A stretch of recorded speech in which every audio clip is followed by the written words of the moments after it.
സുരക്ഷ ഉറപ്പാക്കുകയും അവരെ ബഹുമാനിക്കുകയും വേണമെന്ന് കൊൽക്കത്ത ബലാത്സംഗ കൊലപാതകത്തിൽ പ്രതികരിച്ച് രാഷ്ട്രപതി ദ്രൗപദി മുർമു. രക്ഷാബന്ധൻ ദിനത്തോടനുബന്ധിച്ച് ആശംസകൾ പങ്കുവെക്കുന്നതിനൊപ്പമായിരുന്നു പ്രതികരണം. പ്രധാനപ്പെട്ട കേന്ദ്ര ഗവൺമെന്റ് തസ്തികകളിലേക്ക് ലാറ്ററൽ എൻട്രി വഴി റിക്രൂട്ട് ചെയ്യാനുള്ള കേന്ദ്ര സർക്കാർ നീക്കത്തിനെതിരായ രൂക്ഷ വിമർശനവുമായി രാഹുൽ ഗാന്ധി. IAS തസ്തികകളെ മോദി സർക്കാർ സ്വകാര്യവൽക്കരിക്കുകയാണെന്നും RSS വഴി ഉദ്യോഗസ്ഥരെ നിയമിക്കുന്ന പ്രക്രിയയാണിതെന്നും രാഹുൽ കുറ്റപ്പെടുത്തി. കോട്ടയം കാഞ്ഞിരപ്പള്ളിയിൽ നിന്നു കാണാതായ ജസ്നയെ സംബന്ധിച്ച് നിർണായക വെളിപ്പെടുത്തലുകളുമായി മുണ്ടക്കയം ലോഡ്ജിലെ ജീവനക്കാരി.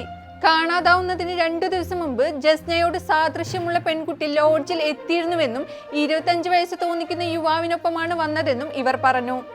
എന്നാൽ ലോഡ്ജ് ഉടമ ഈ ആരോപണം നിഷേധിച്ചിട്ടുണ്ട്.